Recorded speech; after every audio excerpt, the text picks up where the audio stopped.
je me suis arrêté aux sanctions civiles. Moi, j'ai déjà évoqué le premier type de sanctions civiles. Il s'agit de l'annualité, c'est ça? Donc on peut dire qu'il y a trois catégories, trois types de sanctions en matière civile. Il y a ce qu'on appelle l'annualité. Il y a aussi des dommages et intérêts, et enfin, il y a la contrainte.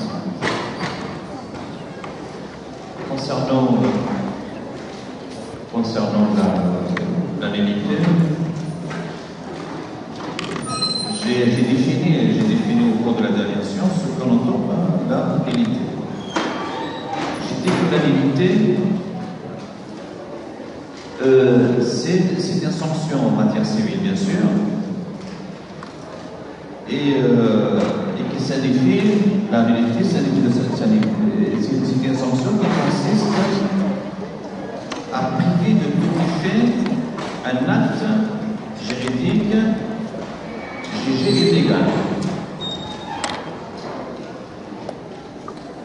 C'est une sanction, l'annualité, c'est une sanction qui consiste à priver de petit fait un acte juridique contraire à la règle de droit. Et j'ai expliqué qu'est-ce qu'on entend par un défait, privé de tout défait, etc. D'accord? Je ne sais pas si vous avez bien retenu ce que j'ai dit quand j'ai essayé d'expliquer qu'est-ce qu'on entend par un défait, etc. Je peux répéter, pas de problème. L'annualité, comme j'ai dit, est une sanction. C'est une sanction civile, bien sûr. Il consiste à priver de tout effet un acte juridique qui est illégal. J'ai posé la question, qu'est-ce qu'on entend par tout effet? Priver de tout effet. J'ai donné l'exemple, l'article 5 de la Modouane. L'article 5 du Code de la famille, qui dit que un acte de mariage, s'il n'a pas prévu une dot, il est considéré comme illégal. Il est considéré comme illégal.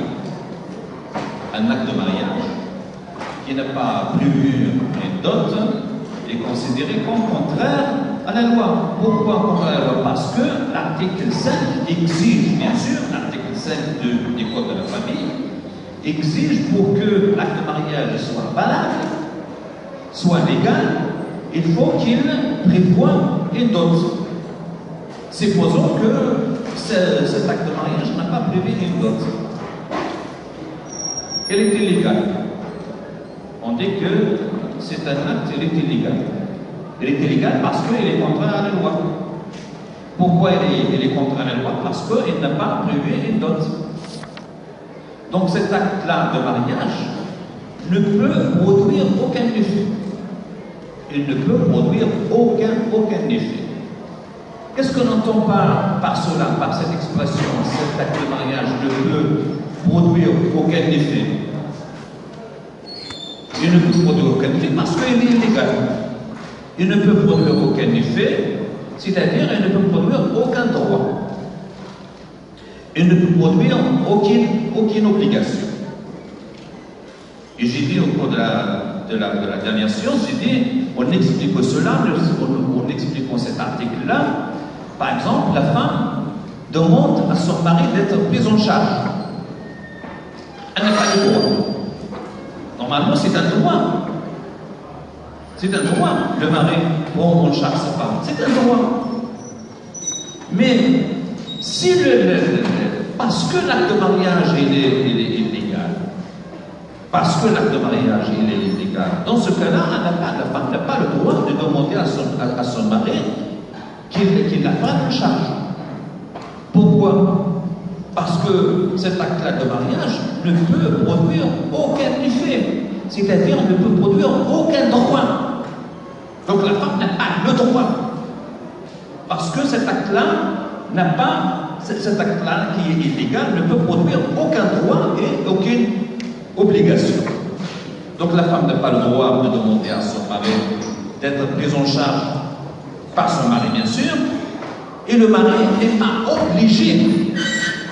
Il n'est pas obligé de prendre sa femme en charge parce que tout simplement l'acte de mariage était un acte illégal. Il était un acte illégal. Parce que illégal, c'est-à-dire il se trouve en contradiction avec la loi. On dit qu'il est contraire à la loi, ce acte de mariage il est contraire à la loi parce qu'il n'a pas prévu une dot. Et la dot, pour que l'acte de mariage soit valable, il faut qu'il prévoie une dot. Puisque cet acte de mariage n'a pas prévu une dot, donc il est illégal. Et puisqu'il est illégal, il ne peut produire aucun effet. C'est-à-dire aucun effet, il ne peut produire aucun droit et aucune obligation. Et dans ce cas-là, la femme, bien sûr, n'a pas le droit de demander à son mari qu'elle soit prise en charge. Être prise en charge est un droit pour la femme, par son mari, bien sûr. Être prise en charge est un droit. Puisque cet acte de mariage n'est pas légal, c'est-à-dire qu'il est illégal, il ne peut produire aucun effet. Donc la femme n'a pas le droit de demander à son mari d'être prise en charge. Vous avez bien compris? Aucun effet. Donc, la nullité, c'est une sanction civile qui consiste à priver de tout effet. C'est-à-dire, l'acte ne peut produire aucun droit. C'est une sanction qui consiste à priver de tout effet un acte juridique qui est en contradiction, bien sûr, avec la loi, qui contredit la loi. Voilà pour ce qui concerne la première ou le premier type de sanction en matière civile. Il s'agit là, en l'occurrence, de ce qu'on appelle la nullité. Il faut bien retenir cette définition. La nullité est une sanction qui consiste à priver de tout effet un acte juridique jugé, considéré illégal. Considéré comme illégal. Voilà la bonne définition de ce qu'on entend par la nullité. C'est une sanction qui consiste à priver de tout effet un acte un acte juridique qui contredit la règle de droit, qui contredit la loi, ou un acte juridique illégal, tout simplement considéré comme illégal. Voilà pour ce qui concerne la première catégorie ou le premier type de sanction en matière civile. Et un autre type de sanction en matière civile, et il s'agit de ce qu'on appelle les dommages et intérêts. On peut dire tout simplement, clairement, que on n'entend pas dommages et intérêts, une somme d'argent. Une somme d'argent, vous trouvez cette définition dans le Polycope, une somme d'argent que doit recevoir la victime d'un dommage, la victime d'un préjudice, d'un dommage de la personne qui en était responsable. Donc, une somme d'argent que doit verser, qui doit verser cette somme d'argent? Cette somme d'argent qui doit être versée par la personne qui a causé un dommage à une autre personne. Donc, cette somme d'argent doit être versée par cette personne qui a causé ce dommage à la victime. C'est qui la victime? La victime, c'est-à-dire la personne qui a subi ce dommage, qui a subi ce préjudice. Donc c'est une somme d'argent qui doit être versée par la personne qui était responsable des dommages, bien sûr, qu'il a causé à à la victime, à une autre personne. Donc la victime doit recevoir une somme d'argent de la part de qui? De la part de la personne qui lui a causé un dommage, qui lui a causé un préjudice. Et cette somme d'argent doit être bien sûr égale, on dit, elle doit être égale à la valeur du préjudice ou des dommages. Par exemple, un automobiliste qui a renversé, par exemple, une personne dans la rue. On lui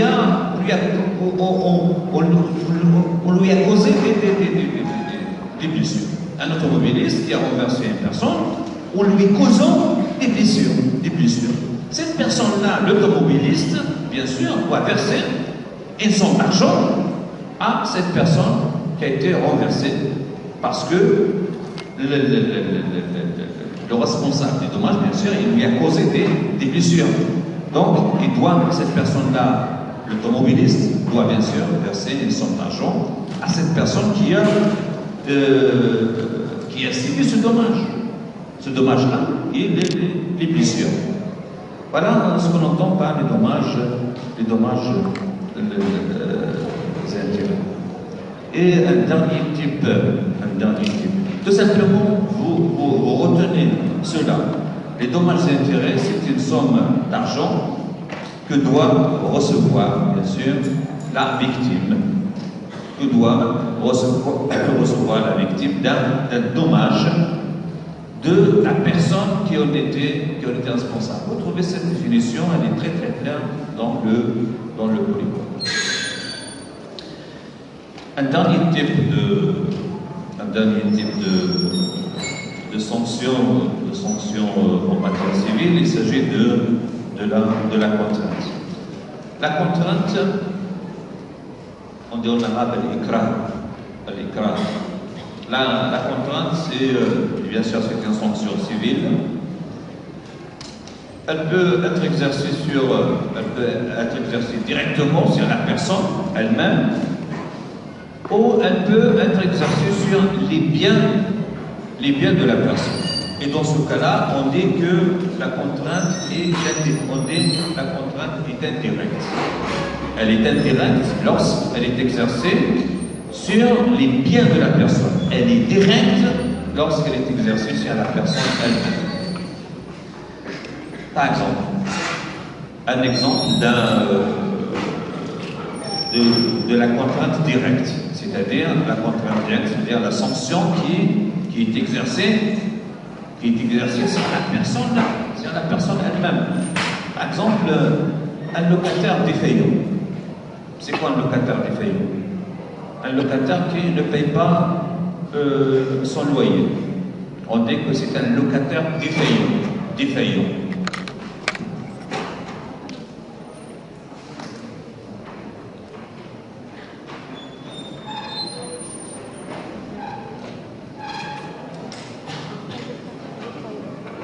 Un locataire défaillant, c'est-à-dire tout simplement un locataire qui ne paye pas ses loyers. On l'expulse. L'expulsion. On l'expulse de ses lots en appartement, on l'expulse de l'appartement qu'il loue, d'un local qu'il loue, loué. On l'expulse. L'expulsion de l'appartement qu'il loue, bien sûr, et qui ne paye pas, bien sûr, son loyer, ce locataire-là, bien sûr, il est expulsé. L'expulsion, c'est la sanction. L'expulsion de l'appartement. Parce que, tout simplement, il ne paye pas son loyer. On l'expulse. Donc, l'expulsion d'un locataire défaillant, c'est une sanction exercée sur la personne elle-même. C'est la personne elle-même. On l'expulse. On dit que la contrainte-là est exercée sur la personne elle-même. On dit que la contrainte, elle est directe. La contrainte peut être indirecte. Elle peut être indirecte si elle est exercée sur les biens de la personne. Ce n'est pas sur la personne elle-même, mais sur les biens de la personne. Par exemple, les biens de la personne. Un débiteur, c'est quoi un débiteur? Un débiteur, qui ne paye pas, par exemple, qui ne paye pas sa dette, un débiteur, Al-Madin, qui ne paye pas sa dette. Là, le créancier peut recourir à la justice en lui demandant bien sûr à la justice de saisir et de vendre les biens de la personne. Le créancier, il a le droit, bien sûr, si le débiteur ne paye pas la dette, il a le droit, le créancier a le droit d'aller ou de recourir à la justice pour lui demander bien sûr, de saisir les biens de la personne, c'est-à-dire les débiteurs, et de vendre ces biens-là, et sur la vente, bien sûr, de ces biens, le créancier se fera payer, bien sûr, il se fera payer sur le produit de la vente de ces biens. Là, la contrainte, elle n'est pas exercée sur la personne elle-même, elle est exercée sur les biens de la personne. Dans ce cas-là, on dit que la contrainte est indirecte, elle n'est pas directe parce qu'elle est exercée non pas sur la personne elle-même, mais elle est exercée sur les biens de la personne. Donc la contrainte, elle peut être directe lorsqu'elle est exercée sur la personne elle-même et elle est indirecte lorsqu'elle est exercée sur les biens de la personne. Voilà, schématiquement, ce qu'on peut dire sur les sanctions en matière civile. Donc il y a trois catégories de sanctions en matière civile. Il y a la nullité, les dommages et intérêts, et il y a la contrainte. Maintenant, j'essaierai d'aborder les sanctions en matière pénale. Les sanctions en matière pénale.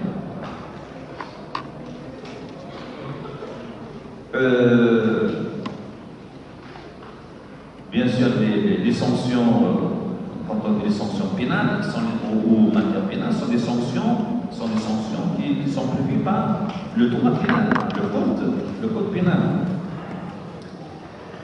Et l'importance des peines pénales varie selon le degré, selon la gravité des infractions. Les infractions, bien sûr, commises. La gravité, l'importance des peines pénales varie selon la gravité des infractions, c'est-à-dire les comportements susceptibles de troubler, bien sûr, susceptibles de troubler l'ordre social. Si on se réfère à l'article 111 du Code pénal, en se référant à l'article 111 du Code pénal,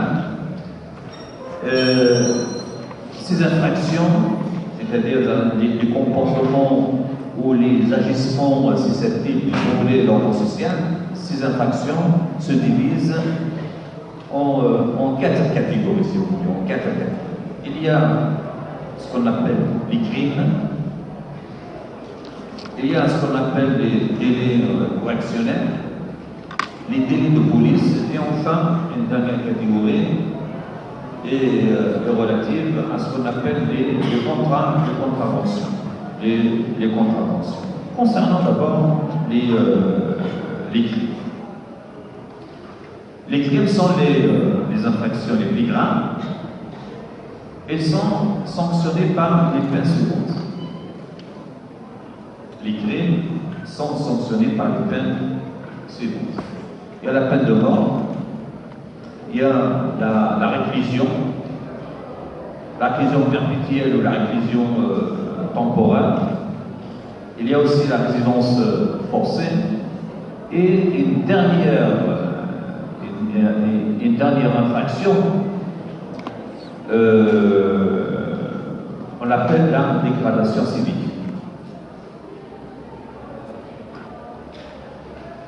Toutes ces infractions-là c'est-à-dire la peine de mort, la réclusion, soit la réclusion perpétuelle ou la réclusion temporaire, la résidence forcée et la dégradation civique sont des infractions qui font partie de ce qu'on appelle les crimes. En arabe, on dit al-jinayat. Il y a al-jinayat. On verra aussi les délits correctionnels, le jonat, les délits, etc. La peine de mort fait partie des crimes. La réclusion perpétuelle ou temporaire aussi sont des infractions qui font partie des crimes. La résidence forcée et la dégradation civique. Donc les crimes sont des infractions qui sont sanctionnés par des peines suivantes. Voilà les peines suivantes qui sont infligées à ce qu'on appelle les crimes. Les crimes, voilà les peines qui sont infligées pour les crimes. La peine de mort, la réclusion, la résidence forcée et la dégradation civique. D'abord, concernant la peine de mort.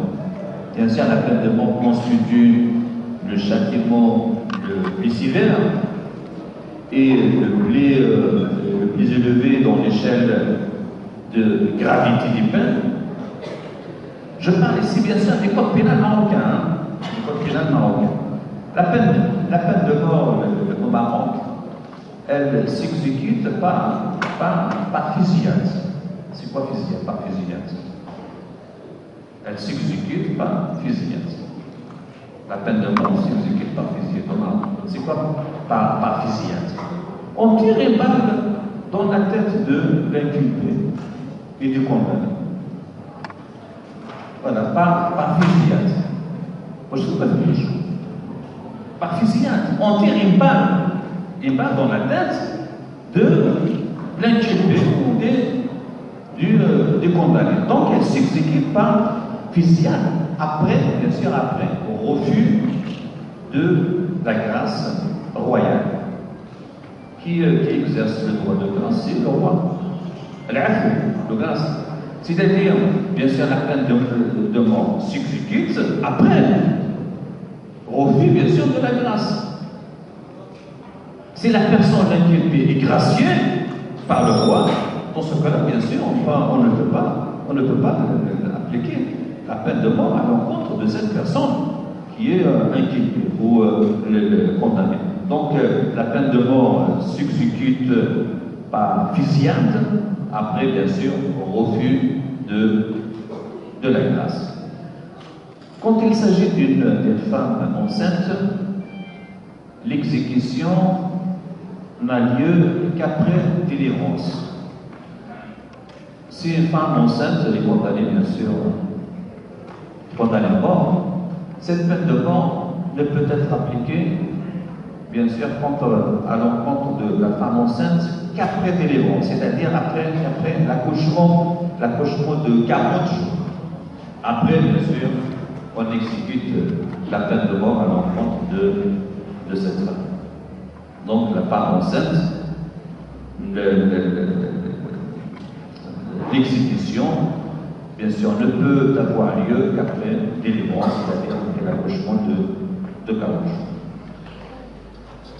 Parmi aussi, il y a la réclusion. La réclusion, c'est une autre peine infligée à ce qu'on appelle les crimes. La réclusion. Et la réclusion, bien sûr, peut être perpétuelle, c'est-à-dire perpétuelle. La réclusion perpétuelle. Si je me répète, la réclusion perpétuelle, c'est-à-dire la réclusion pour toute la vie. Pour toute la vie. La réclusion perpétuelle. Elle peut être aussi temporaire, c'est-à-dire à temps de 5 à 30 ans. De 5 ans à 30 ans. Le minimum, c'est 5 ans, le maximum, c'est 30 ans, concernant la question de la réclusion. Donc la réclusion temporaire. Il y a la réclusion perpétuelle, c'est-à-dire pour toute la vie, il y a la réclusion temporaire qui va de 5 à 30 ans. Il s'agit là de la réclusion. Il y a aussi, parmi les peines qui sont prévues pour les crimes, il y a ce qu'on appelle la résidence forcée. C'est quoi la résidence forcée? Vous trouvez cette définition dans le Polycope qui se traduit par l'assignation au condamné d'un lieu de résidence ou d'un périmètre déterminé dont il ne pourra s'éloigner sans autorisation pendant la durée fixée par la décision, fixée par le jugement. C'est quoi la résidence forcée? La résidence forcée, c'est on assigne, on fixe une résidence ou un périmètre au condamné, à l'inculpé. Ce périmètre-là, ou cette résidence-là, l'inculpé, le condamné, ne peut s'éloigner de ce périmètre. Il ne peut pas s'éloigner de ce périmètre ou de cette résidence sans l'autorisation.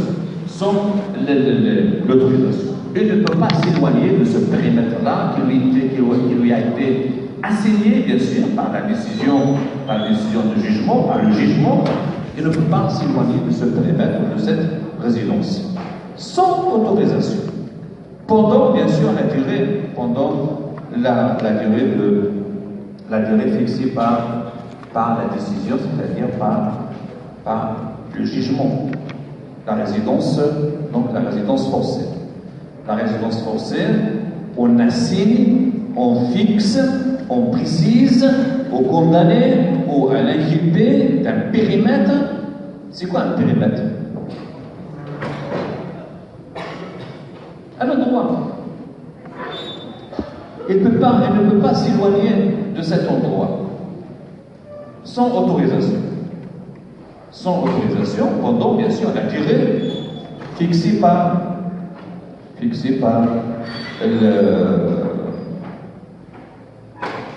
jugement, par la décision du jugement. Et cette durée-là, lorsqu'il s'agit de la résidence forcée, cette durée-là ne peut être inférieure à 5 ans, il faut bien le noter, ne peut être inférieure à 5 ans. La résidence forcée ne peut être inférieure à 5 ans. Donc la résidence forcée, c'est tout simplement d'assigner à l'inculpé un périmètre ou une résidence dont il ne peut pas s'éloigner sans autorisation, bien sûr, pendant la durée fixée par la décision. Ce qu'on appelle la résidence forcée, la durée de la résidence forcée ne peut pas être inférieure à 5 ans. Et une dernière peine, bien sûr, concernant toujours les crimes. Une dernière peine, il s'agit là de ce qu'on appelle la dégradation civique. La dégradation civique. La dégradation civique, on a dit التجريد من الحقوق الوطنية. La dégradation civique. التجريد من الحقوق الوطنية. C'est quoi la dégradation civique? C'est une sanction, bien sûr, pénale, qui consiste à priver le condamné ou l'inculpé d'un certain nombre de droits.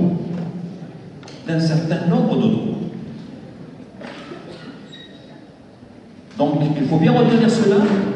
La dégradation civique, c'est une sanction qui consiste à priver le condamné, la personne inculpée, d'un certain nombre d'exercices, c'est-à-dire priver la personne inculpée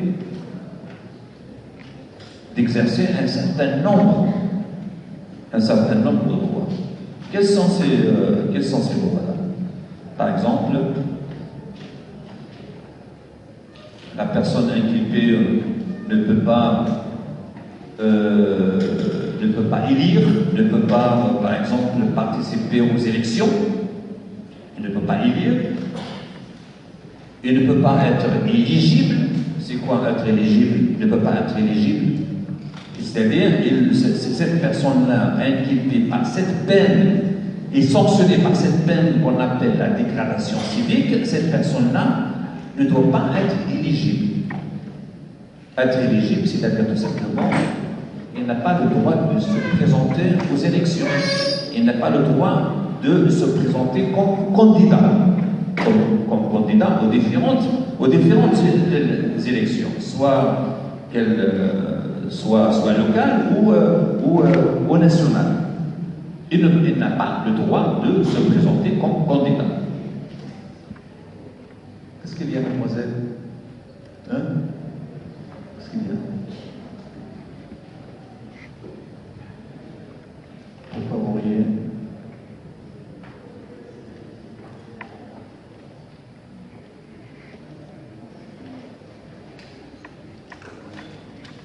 Soyez un peu sérieux, s'il vous plaît. D'accord?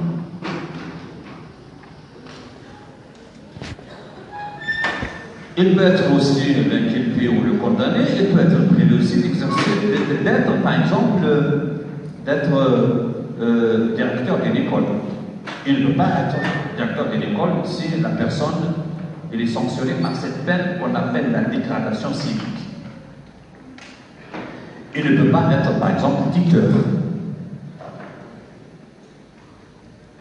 Il ne peut pas, par exemple, porter des armes. Il n'a pas le droit de porter des armes si cette personne inculpée est condamnée et punie et sanctionnée par cette peine qu'on appelle la dégradation civique.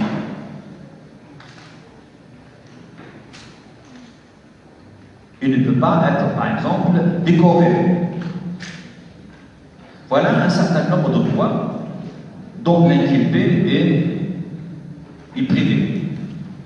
Donc la dégradation civique, c'est une sanction pénale qui consiste à priver la personne condamnée, la personne inculpée, d'un certain nombre de droits. Et ces droits-là, ils sont bien sûr fixés par la loi.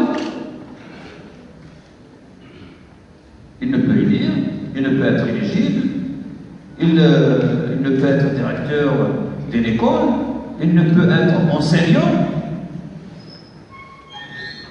il ne peut porter des armes, il ne peut être décoré, etc. Donc un certain nombre de droits. Il se trouve, cette personne-là, inculpée, condamnée, il se trouve privé d'exercer, privé d'un certain nombre de droits. J'ai cité quelques-uns de ces droits. Voilà ce qu'on appelle la dégradation civique. Quelles sont les peines qui sont prévues pour les crimes? Quelles sont les sanctions qui sont infligées aux crimes? Les crimes al-jinayat. Il y a la peine de mort. Il y a la réclusion.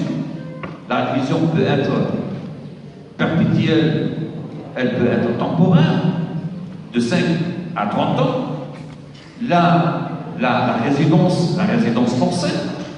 Et enfin, la dégradation civique. Voilà les sanctions, voilà les peines qui sont prévues pour, je dis bien pour les crimes. La peine de mort, la réclusion, perpétuelle ou temporaire, la résidence forcée et enfin la dégradation civique. Il y a un autre type d'infraction, il s'agit de ce qu'on appelle les délais correctionnels. Les délais correctionnels. Ils sont, vous trouvez ça dans le Code pénal, bien sûr, ils sont sanctionnés par des peines d'emprisonnement. Par des peines d'emprisonnement allant d'1 an à 5 ans. Minimum c'est 1 an, le maximum c'est 5 ans. 5 ans. Donc les délais correctionnels sont des délais qui sont sanctionnés. Sont des délais qui sont sanctionnés par des peines d'emprisonnement allant d'1 an à 5 ans. Un autre type de sanction en matière pénale. Un autre type d'infraction. Il s'agit de ce qu'on appelle les délits de police. Ces délits-là de police sont sanctionnés par des peines d'emprisonnement dont le maximum ne dépasse pas 2 ans. Maximum. Les délits de police sont des délits qui sont sanctionnés par des peines qui vont d'1 mois à 2 ans. Le minimum, c'est 1 mois et le maximum, c'est 2 ans. Les peines qui sont prévues pour les délits de police ne doivent en aucun cas dépasser 2 ans. Ne doivent en aucun cas dépasser 2 ans. Le minimum, c'est 1 an. Le maximum, c'est 2 ans. Les délits de police peuvent être aussi sanctionnés par des amendes. Mais l'amende, en aucun cas, ne doit dépasser 1200 dirhams. Vous notez cela. Concernant, bien sûr, les délits de police. Les délits de police, ils peuvent être aussi sanctionnés par une peine d'amende. Mais l'amende ne doit pas dépasser 1200 dirhams. Cela concerne, bien sûr, les délits de police. Ils sont supérieurs. L'amende est supérieure à 1200 dirhams. Et l'emprisonnement ne peut dépasser 2 ans. Il va d'1 mois à 2 ans. L'amende ne doit pas être inférieure à 1200 dirhams. Elle doit être supérieure à 1200 dirhams. Et une amende supérieure à 1200 dirhams. Vous notez cela. Les délits de police sont sanctionnés par des peines d'emprisonnement allant d'1 an à 2 ans, comme maximum, et d'une amende qui est supérieure à 1200 dirhams. Et enfin, une dernière catégorie de sanctions en matière, c'est le pénal, ou une dernière catégorie d'infractions. Il s'agit de ce qu'on appelle les contraventions, les contraventions. Elles sont des infractions, bien sûr, les moins graves, qui donnent lieu à des sanctions assez légères. Elles sont punies par une détention. Des détentions qui ne dépassent pas 1 mois, qui va d'1 jour à 30 jours, qui ne dépasse pas 1 mois, Donc, détention qui ne dépasse pas 1 mois, et d'une amende allant de 30 à 1200 dirhams. Le maximum, c'est 1200 dirhams, le minimum, c'est 30 dirhams. 1200 dirhams. Là, il s'agit bien sûr des contraventions. Les délits de police, l'amende doit être supérieure à 1200 dirhams. Concernant les contraventions, l'amende ne doit pas dépasser 1200 dirhams, qui va de 30 à 1200 dirhams. Voilà pour ce qui concerne les sanctions en matière pénale. Donc voilà, on vient d'achever la première section, si vous voulez, qui concerne les caractéristiques de la règle de droit. On a dit, pour ce qui concerne les caractéristiques de droit, il y a 3 caractéristiques fondamentales. D'abord, la règle de droit est une règle générale, la règle de droit est une règle obligatoire, et enfin, la règle de droit est une règle contraignante, c'est-à-dire elle est sanctionnée. La loi est sanctionnée par l'État. Elle comporte une sanction dans le cas de sa violation, dans le cas de sa transgression. Voilà les caractéristiques. J'ai dit, lorsque au cours de notre première rencontre, lorsque j'ai présenté les axes de ce cours d'introduction du droit, j'ai dit que le premier chapitre portera sur les caractéristiques du droit et les caractéristiques de certaines d'autres règles de conduite sociale. Et j'ai dit que je ne vais pas, bien sûr, évoquer toutes les autres règles de conduite sociale, à part la règle de droit. J'ai dit que, tout simplement, je me focaliserai sur les règles de morale et les règles religieuses, en essayant de les comparer, comme je l'ai dit, en essayant si vous voulez bien, en essayant de les comparer avec la règle de droit. D'abord, commençons par la règle de morale. Je vous propose quelques définitions que vous ne trouverez pas dans le volet propre. S'il vous plaît, vous pouvez les noter. Patrick Courbe. Patrick, voilà comment ça s'écrit Patrick Courbe.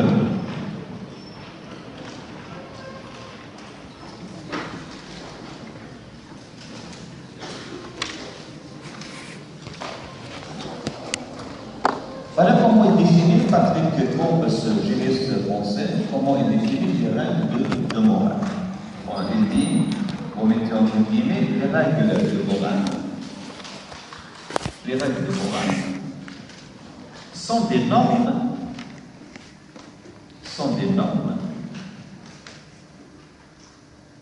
établissant,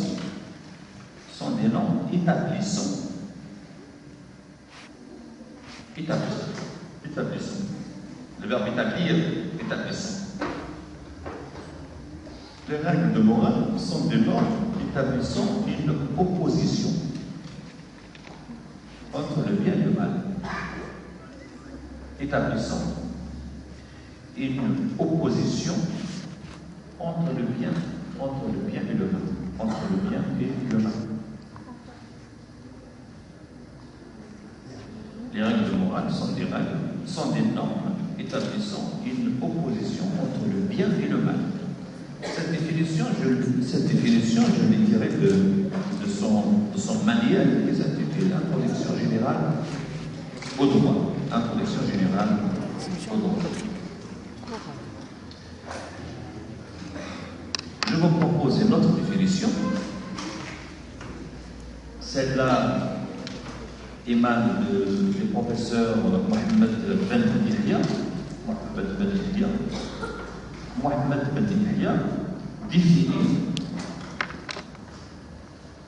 Ben Yahya définit les règles de morale. Mohamed Ben Yahya définit les règles de morale comme des règles qui s'intéressent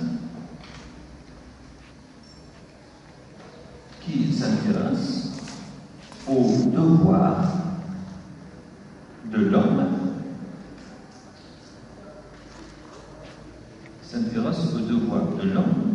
à l'égard des autres hommes,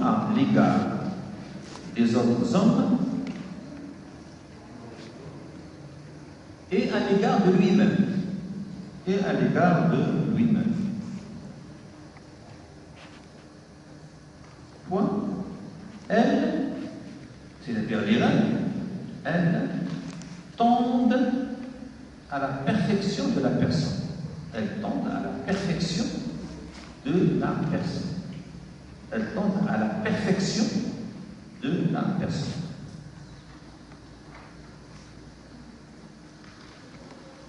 Mohamed Ben Yahya définit les règles de morale comme des règles qui s'intéressent aux devoirs des hommes, à l'égard des autres hommes et à l'égard de lui-même.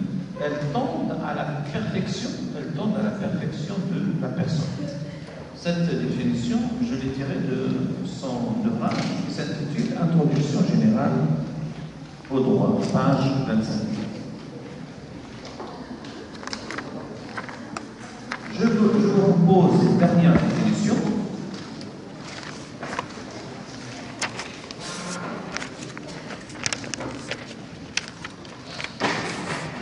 Qui est plus claire. C'est ma définition. Les règles de morale sont des règles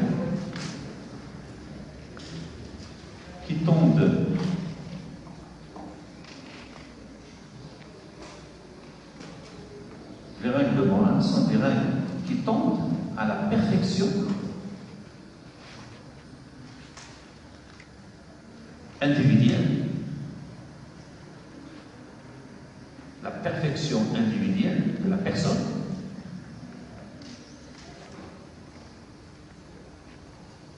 Les règles de morale sont des règles qui tendent à la perfection individuelle de la personne en l'exhortant. C'est marqué en l'exhortant.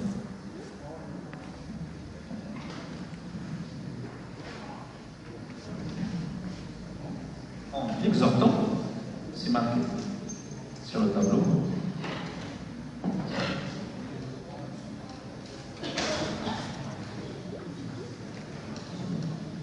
En l'exhortant à faire des biens,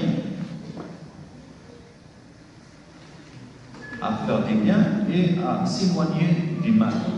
Et à s'éloigner du mal. Les actes de morale sont directs qui tendent à la perfection individuelle de la personne en l'exhortant à faire des biens et à s'éloigner du mal. C'est quoi en l'exhortant? Exhorter quelqu'un à faire quelque chose. Encourager quelqu'un à faire quelque chose. Exhorter quelqu'un à faire quelque chose. On l'encourage à le faire, à faire quelque chose. Donc les règles de morale sont des règles qui tendent à la perfection individuelle de la personne. Mais qu'est-ce qu'on entend par la perfection? Les règles de morale tendent, c'est-à-dire l'objectif, le souci, l'objectif de la morale, c'est quoi? C'est qu'elle tende à la perfection individuelle de la personne. C'est quoi la perfection de la personne? C'est-à-dire tout simplement, c'est rendre l'être humain idéal, parfait.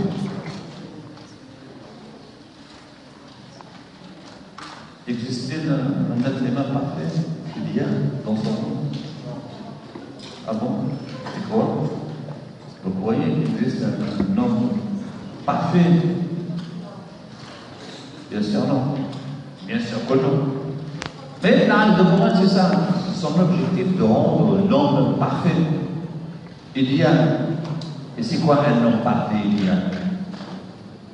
C'est un homme qui ne fait que des biens. Il y a un homme, il existait un homme qui ne fait que des biens dans ce monde. Théoriquement. Mais l'objectif de la règle de morale, c'est ça. L'objectif de la règle de morale, c'est, bien sûr, la règle de morale tend à la perfection individuelle de la personne. C'est-à-dire, tend à rendre, l'objectif c'est de rendre l'être humain parfait, idéal, qui ne fait que des biens. Voilà l'objectif de la règle de morale. Quelques exemples des règles de morale. C'est quoi? Un exemple. Par exemple, la règle qui encourage l'être humain à être honnête. L'honnêteté. À être sincère. À ne pas mentir. À ne pas trahir.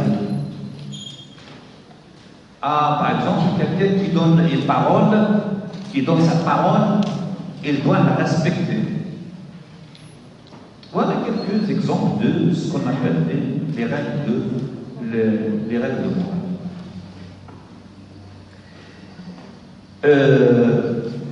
Maintenant, je vais essayer de comparer ce qu'on appelle la règle de morale et la règle de droit. Et quand on dit comparer, c'est-à-dire parler des ressemblances et de différences qui existent entre la règle de morale et la règle de droit. Quelles sont les ressemblances entre la règle de morale et la règle de droit?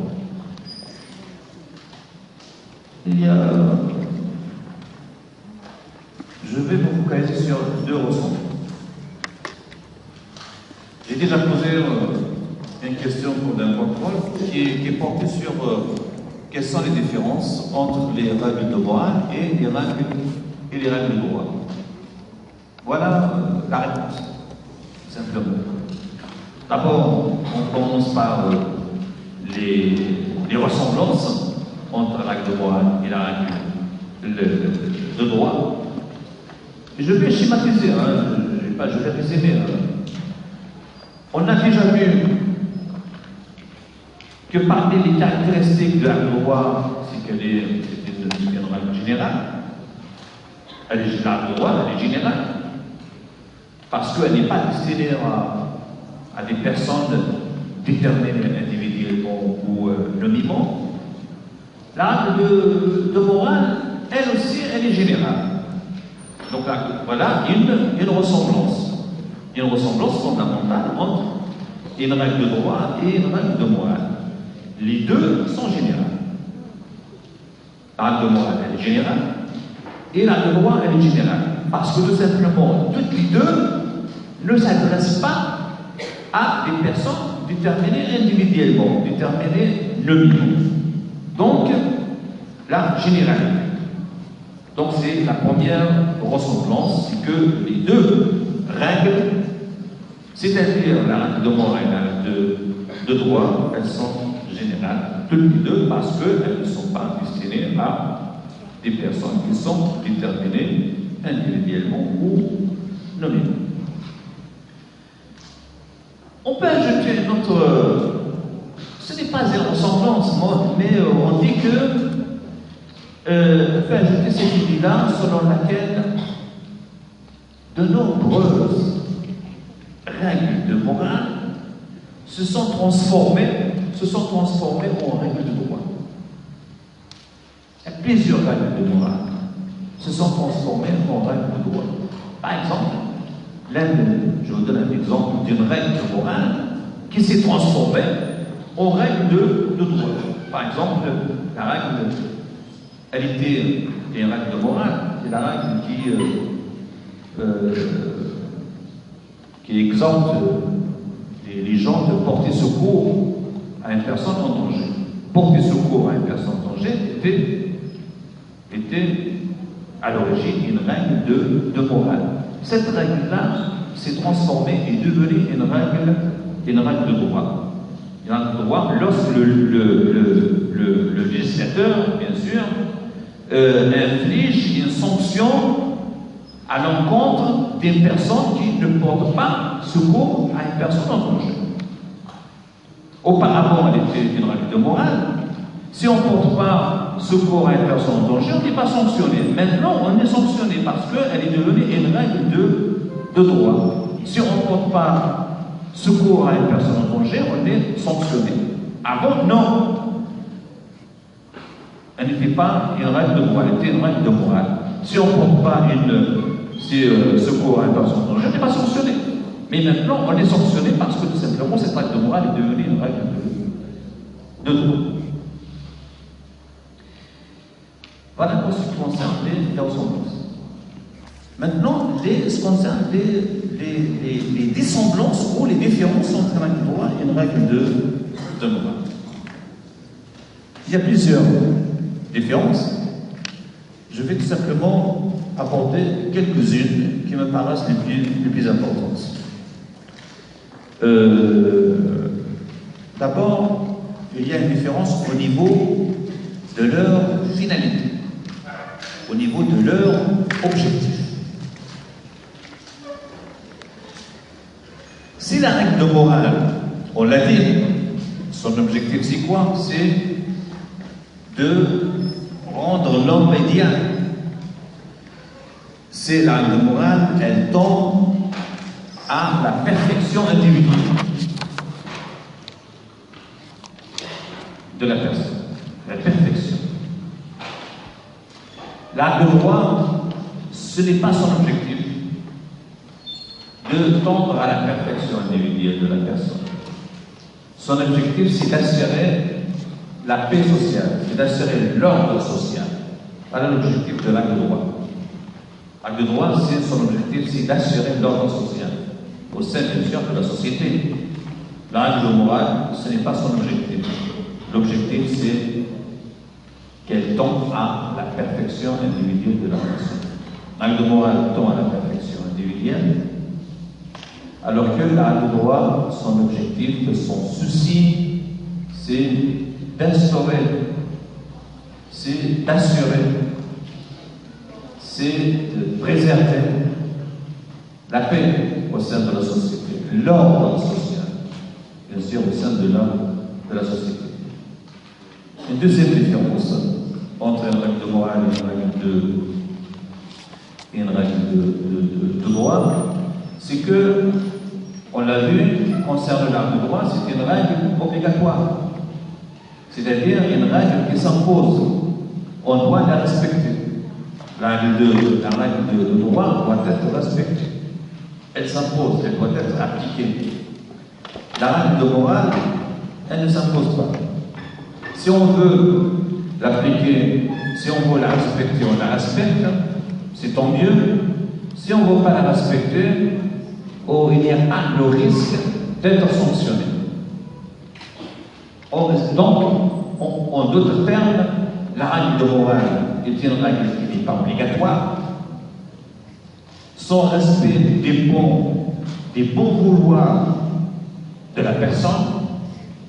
Si elle veut la respecter, elle peut la respecter. Si elle ne veut pas la respecter, elle peut ne pas la respecter.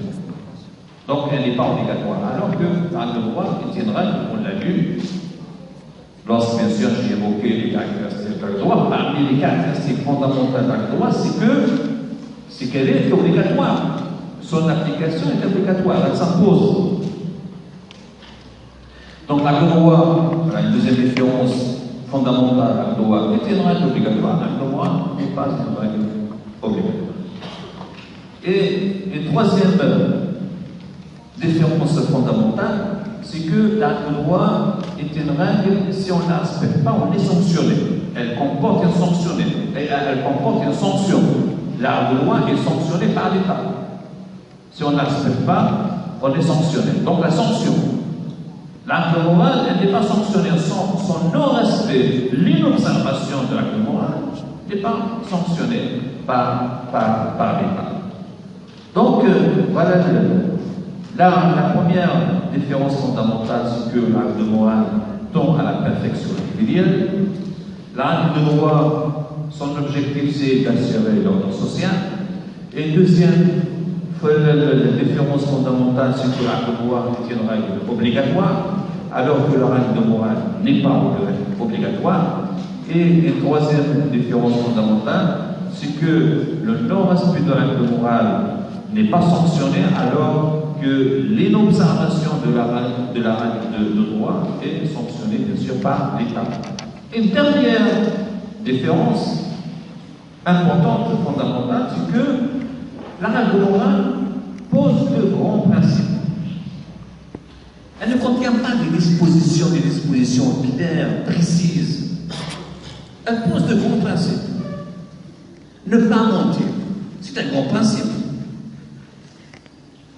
Ne pas trahir. Être honnête. Voilà la règle de morale, elle pose de grands principes qui doivent bien sûr guider le comportement des hommes au sein de la société. Alors que la règle de droit, elle ne pose pas de grands principes. La règle de droit contient des dispositions bien précises qui permettent bien sûr aux particuliers de connaître avec précision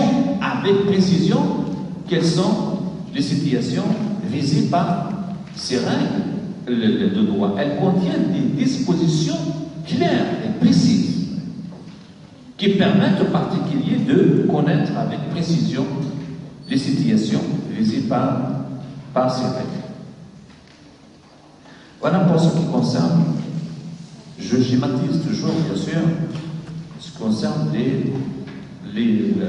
la règle de morale et la règle de droit, et les ressemblances et les différences entre la règle de morale et la règle de droit. Maintenant, le droit et la religion.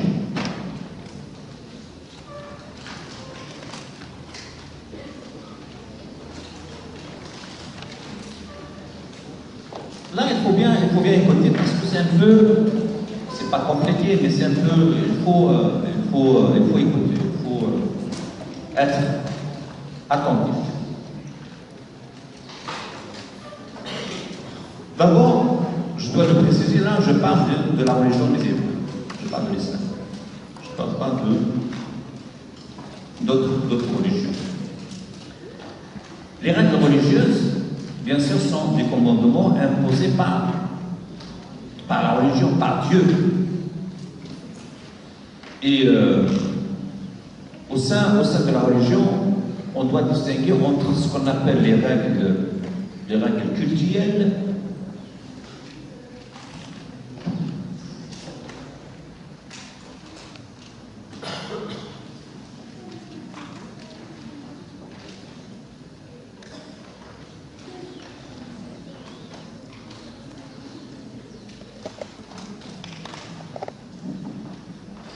il y a les règles cultuelles ou les règles tout simplement de culte. Il y a un autre type de règles au sein de la religion, c'est les règles qui régissent les rapports qui s'établissent entre les hommes, entre les êtres humains. Les règles de culte, c'est quoi les règles de culte? Les règles cultuelles. Comme par exemple la prière, etc. L'ibadat. Les règles cultuelles. C'est-à-dire qui organisent les rapports entre les dieux et sa créature humaine. Les règles relatives aux rapports sociaux, bien sûr, sont les règles qui régissent les rapports qui s'établissent entre les hommes au sein de la société musulmane.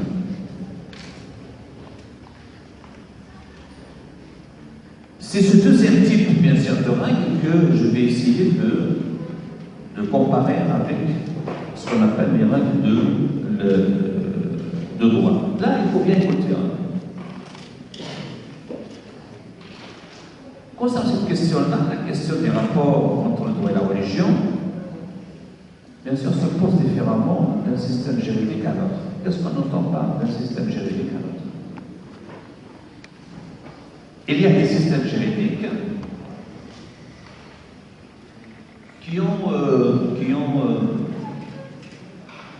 qui ont écarté totalement les règles religieuses.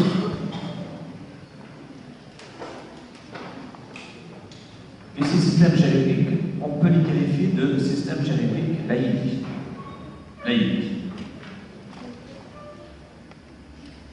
C'est-à-dire les systèmes juridiques qui n'ont pas intégré les règles religieuses en leur sein. Il y a des États dits laïques, qui n'ont pas intégré au sein de leur système juridique les règles religieuses.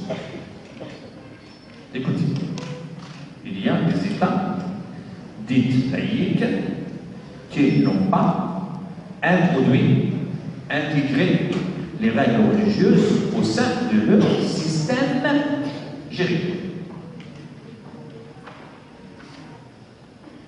Là, il y a des différences entre une règle de droit et une règle religieuse. Quelles sont ces différences-là? Ces différences, c'est que la règle de droit, elle est obligatoire, la règle religieuse n'est pas obligatoire. Là, bien sûr, je parle des États dits laïques, c'est-à-dire des États qui ont introduit, qui n'ont pas introduit, qui ont écarté les règles religieuses de leur système juridique. Ces États-là, on les qualifie de laïques. Dans les États dits laïques, c'est-à-dire les États qui n'ont pas introduit les règles religieuses au sein de leur système juridique, la règle de droit, la règle de droit est obligatoire, mais la règle religieuse, elle n'est pas obligatoire. On peut la respecter, on peut respecter la règle religieuse, comme on peut ne pas la respecter. Elle n'est pas obligatoire, elle ne s'impose pas. Elle ne s'applique pas. Je parle ici, bien sûr, des États laïques qui ont écarté les règles religieuses de leur système juridique. D'abord, donc, la règle religieuse, elle n'est pas obligatoire. La règle religieuse, elle n'est pas obligatoire. Le droit, elle est obligatoire, bien sûr. La règle religieuse dans les États dites laïques, elle n'est pas sanctionnée. Si on ne la respecte pas, on ne s'expose pas à des sanctions. Si on ne la respecte pas, on n'est pas sanctionné. La règle de droit, elle est, bien sûr, elle comporte une sanction. Si on ne la respecte pas, on est sanctionné. Voilà la différence. Voilà les deux différences entre une règle de droit et une règle religieuse dans les États laïques, c'est-à-dire les États qui ont introduit dans leur sein, introduit dans leur système juridique, c'est pas introduit, qui ont écarté les règles religieuses de leur système juridique. La règle de droit, elle est obligatoire, la règle religieuse n'est pas obligatoire. La règle de droit, elle est sanctionnée, le non-respect de la règle religieuse n'est pas sanctionné. Là, bien sûr, je parle de quoi? Je parle de quoi?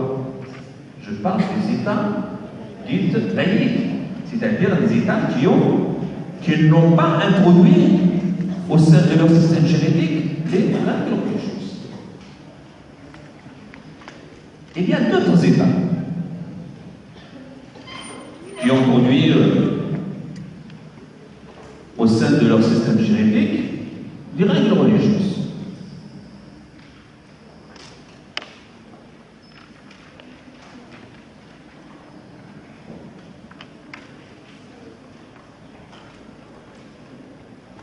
Là, je dois distinguer entre les États qui ont intégré bien sûr, toutes les règles religieuses au sein de leur système juridique, comme par exemple l'Arabie Saoudite, comme par exemple la République islamique d'Iran, par exemple le Soudan, etc.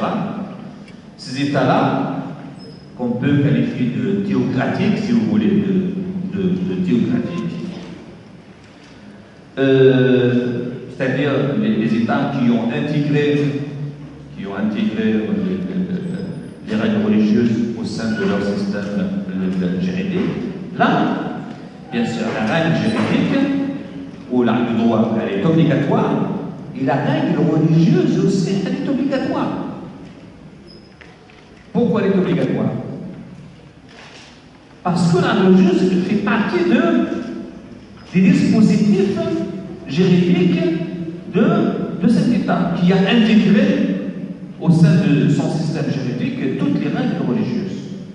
Donc il n'y a pas de différence entre une règle religieuse et une règle de droit concernant d'abord leur obligation. La règle de droit est obligatoire, la règle religieuse elle est obligatoire aussi parce qu'elle est intégrée, elle est introduite au sein des systèmes juridiques de cet État. Et aussi, il n'y a pas de différence aussi. La règle religieuse, si on ne la respecte pas dans cet État-là, dite théocratique, c'est-à-dire qui a introduit les règles religieuses au sein de son système juridique, le non-respect de la règle religieuse est sanctionné. Quelqu'un qui ne respecte pas la règle religieuse, et s'expose à une sanction. Prévue bien sûr par cette règle religieuse. En Arabie Saoudite, par exemple, si on vole, on coupe la main aux voleurs et aux voleuses. Ça, c'est une règle religieuse. Mais elle est intégrée au sein des systèmes juridiques de l'Arabie Saoudite. Donc cette règle religieuse devient, c'est-à-dire, fait partie intégrante des dispositifs juridiques de l'Arabie Saoudite, de son système juridique. Donc il n'y a pas de différence entre une règle religieuse et une règle de droit. Toutes les deux sont obligatoires et toutes les deux, on doit les respecter, sinon on est sanctionné. Au Maroc, par exemple, qui n'a pas intégré toutes les règles religieuses au sein de son système juridique. Vous le savez. Vous le savez ou pas? Bien sûr. Vous trouvez dans le Polycorde, par exemple, l'article 505 du Code pénal, par exemple, prévoit à l'encontre de l'auteur d'un vol, non pas l'amputation de sa main, comme il est prévu dans un verset coranique. Quel est ce verset coranique?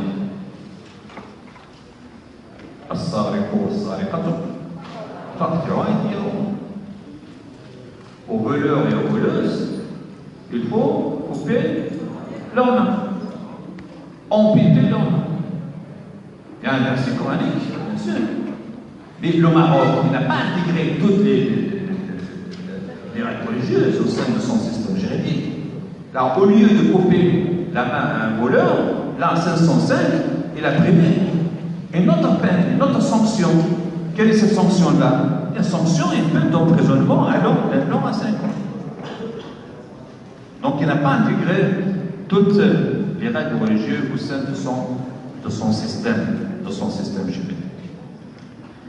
Ce qui a fait le Maroc, c'est tout simplement, je parle du Maroc, tout simplement, il a introduit au sein de son système juridique les règles qui sont relatives au statut personnel. Au statut personnel. C'est-à-dire le divorce, le mariage, l'héritage, etc. Tout simplement, le Maroc a intégré ces règles-là qui sont relatives au statut personnel. Le Maroc a intégré ces règles-là relatives au statut personnel au sein de son système juridique. À part le statut personnel, bien sûr, le Maroc est régi essentiellement par un droit. Quel droit? Par un droit positif. Là, je ne suis pas tout à fait d'accord avec mon professeur Mohamed Jalal Saïd qui dit, je trouvais ça dans le Polycope, c'est son idée-là, qui dit que les Marocains, c'est Mohamed Jalal Saïd qui dit ça, les Marocains sont régis par un droit essentiellement religieux. Essentiellement religieux. Je trouvais ça dans le Polycope. Cette expression-là, les Marocains sont régis par un droit essentiellement religieux, c'est une expression qui émane de mon professeur Mohamed Jalal Saïd, qu'on trouverait dans son ouvrage très intéressant, très important, qui s'intitule L'introduction à l'étude du droit. Ce n'est pas vrai, mais les Marocains ne sont pas gérés essentiellement. Ce mot-là, essentiellement, ça m'embête un peu, essentiellement, non.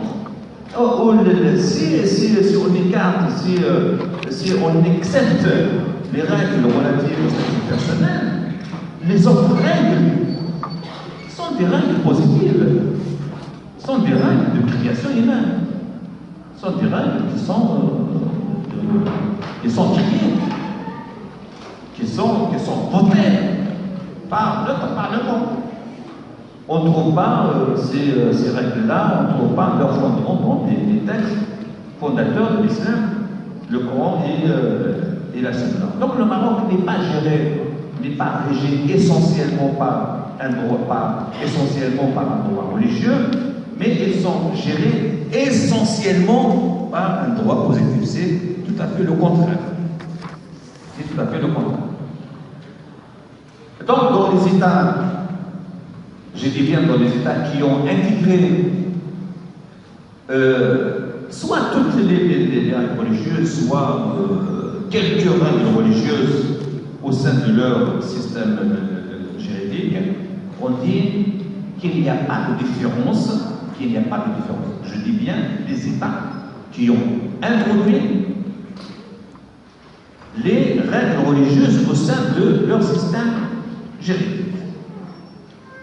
Il n'y a pas de différence entre une règle religieuse et une règle de droit. Une règle religieuse, elle est obligatoire. Et une règle religieuse ici, son non-respect est sanctionné. Je parle ici bien sûr des États dits théocratiques, c'est-à-dire qui ont introduit au sein de leur système juridique des règles religieuses. Mais quand même, il y a des différences. Donc, il n'y a pas de différence. Écoutez bien, parce que c'est important, c'est un peu compliqué. C'est pas compliqué, mais ça demande un peu l'attention, votre attention. Il n'y a pas de différence, mais quand même, il y a une différence. Ce n'est pas une contradiction, je vais l'expliquer. Il y a une différence. Il n'y a pas de différence parce que le droit est une règle obligatoire. La règle religieuse est une règle obligatoire, bien sûr, dans les systèmes juridiques dits théocratiques. C'est-à-dire dans des États qui ont intégré les règles religieuses au sein de leur système juridique. Vous me suivez? Il n'y a pas de différence. Il n'y a pas de différence. Toutes les deux, c'est-à-dire la règle de droit et la règle religieuse, sont obligatoires. Le non-respect de la règle religieuse est sanctionné quand le non-respect de la règle de droit est sanctionné. Donc il n'y a pas de différence au niveau de la sanction et au niveau de l'obligation.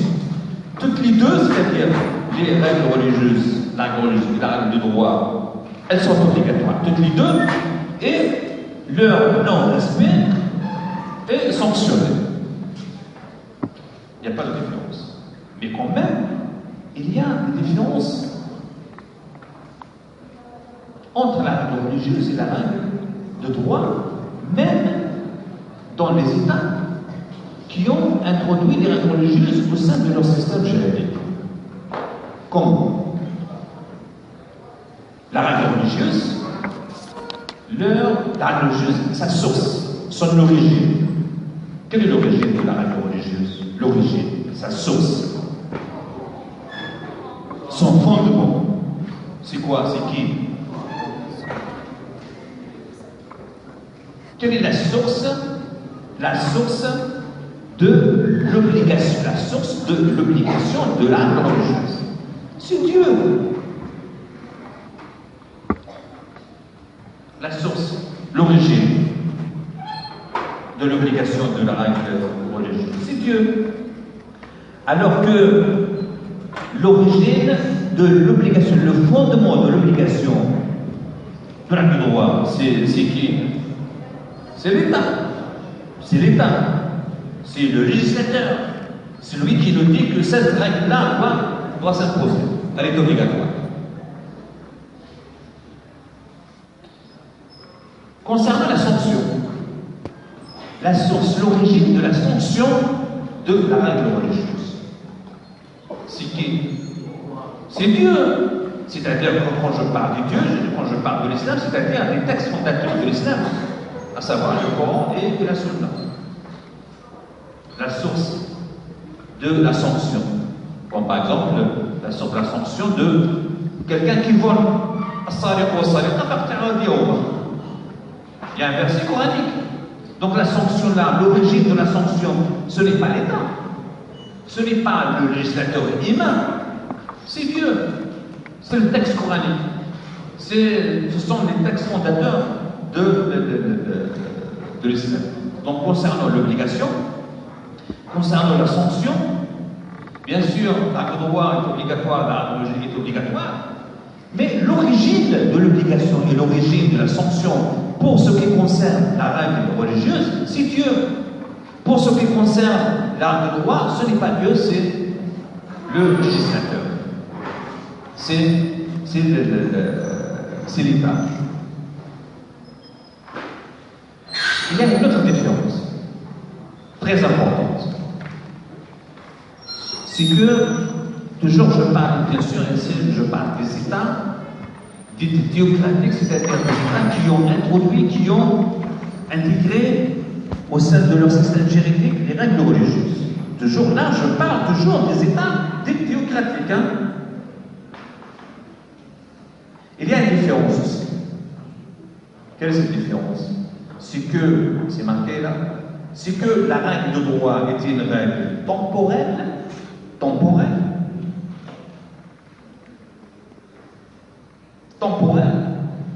et la règle de droit et la règle religieuse est une règle intemporelle. Qu'est-ce que ça veut dire? La règle de droit est une règle temporelle et la règle temporelle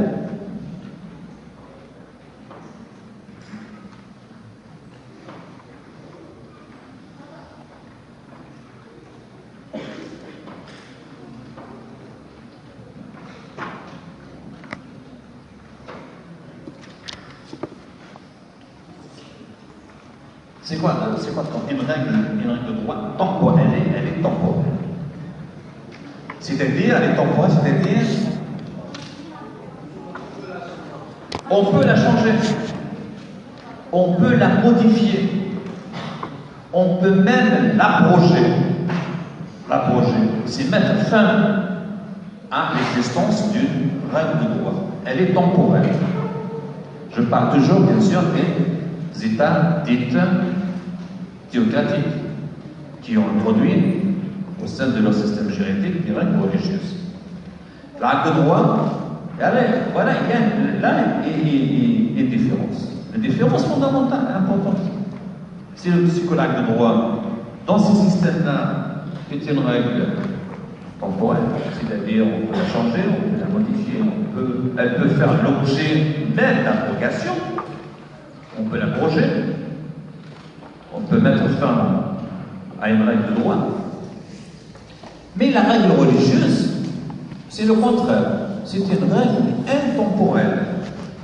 Qu'est-ce que ça veut dire intemporelle? C'est-à-dire une règle qui ne peut faire objet de modification ni d'abrogation. La règle religieuse, c'est une règle, on dit, ahistorique. C'est-à-dire une règle ahistorique, c'est-à-dire une règle intemporelle, c'est-à-dire une règle qui est valable pour tous les temps et pour toutes les époques. Tous les temps. Elle ne peut faire objet d'aucune modification, d'aucune abrogation. Voilà une autre différence fondamentale. Voilà ce que nous disent les... Je ne sais pas si vous êtes d'accord ou pas. Voilà ce que nous disent les fuqaha musulmans. Les fuqaha musulmans nous disent que le charia, la loi religieuse ou la loi divine, c'est une loi intemporelle, c'est-à-dire c'est une loi qu'on ne doit pas changer. C'est une loi, elle doit durer pour l'éternité. Voilà ce que nous disent, bien sûr, voilà ce que nous disent nos fuqaha musulmans. C'est une règle. Pourquoi elle est intemporelle? Pourquoi elle est valable pour tous les temps? Parce que tout simplement nous disent, parce qu'elle vient de Dieu. Elle vient de Dieu, donc l'être humain n'a pas le droit de modifier ou de changer ou d'abroger une loi qui vient de Dieu. Le seul qui a le droit de modifier, de changer ou d'abroger une loi religieuse, c'est Dieu lui-même. L'être humain n'a pas le droit. Sinon, nous disent les fuqaha musulmans, sinon on transgresse ce qu'ils appellent l'hakimiyya, ce qu'ils appellent la souveraineté de Dieu. La souveraineté de Dieu.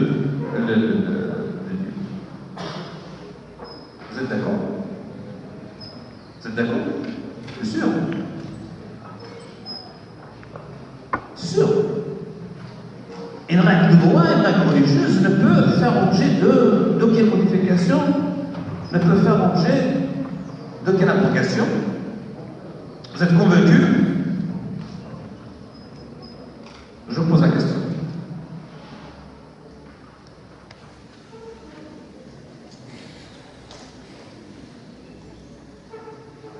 Non, parce que vous le dites, elle ne peut faire objet d'aucune modification. Je dis là que simplement ça se discute, c'est un sujet qui peut être débattu, c'est un sujet qui peut être, il y a des chercheurs aujourd'hui qui s'intéressent à cette question de la charia, etc. Ils nous disent non, le charia peut être modifié, peut faire objet d'abrogation, etc. Il y a un autre point de vue qui dit, qui va à l'encontre de ce que nous disent les fuqaha musulmans. Bon, bref, nos fuqaha musulmans, aussi bien anciens que contemporains, insistent sur le fait que la charia, ou les lois divines, ou les lois religieuses, ou les règles religieuses sont des règles qui sont ahistoriques, qui sont intemporelles, qui ne peuvent faire objet d'aucune modification et d'aucune abrogation. Par contre, la règle de droit, qui émane des êtres humains, bien sûr, ces règles-là de droit sont des règles qui sont temporelles, parce qu'elles émanent des êtres humains. Elles peuvent faire objet de modification et d'abrogation. Lorsque, bien sûr, les circonstances exigent qu'on abroge une loi. La loi n'est pas éternelle. Elle n'est pas éternelle. Lorsque les circonstances, bien sûr, changent, la loi change.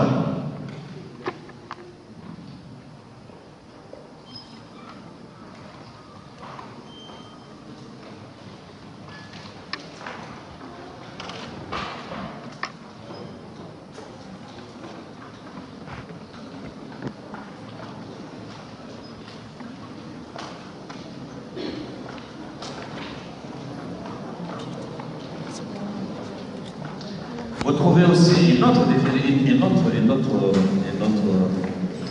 différence dans le polytroplat.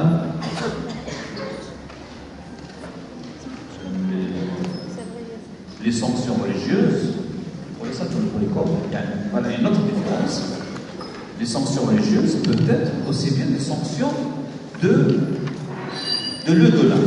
C'est quoi de l'au-delà? C'est-à-dire des sanctions pour explorer notre vie. Et les sanctions, c'est quoi les sanctions de l'au-delà? L'au-delà, c'est le jugement. Est-ce que vous avez bien compris ou pas? L'au-delà, c'est quoi l'au-delà? C'est le jugement dernier. C'est quoi le jugement dernier? Le delà. Donc les sanctions, eh bien les sanctions religieuses. Les sanctions religieuses peuvent être aussi bien des sanctions de l'au-delà, des sanctions promises pour une autre vie, que des sanctions qui sont d'application immédiate. D'abord, concernant quelqu'un, par exemple, qui vole.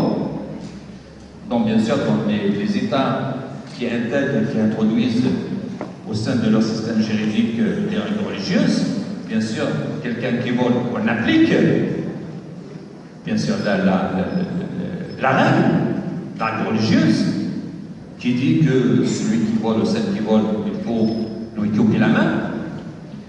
D'abord, on applique cette règle, on applique cette sanction maintenant, c'est-à-dire d'une application immédiate, mais aussi concernant les sanctions religieuses. Les sanctions aussi sont promises pour l'au-delà. Quelqu'un qui vole, il doit être aussi sanctionné dans le jugement dernier. Alors que les sanctions qui sont prévues pour les règles du droit sont d'une application immédiate. Voilà une autre différence fondamentale entre une règle religieuse et une règle de droit, toujours dans le cadre des systèmes dits théocratiques, c'est-à-dire des systèmes qui intègrent ou introduisent les règles religieuses au sein de leur système juridique. Et je m'arrête là. Si vous avez des questions, je suis là pour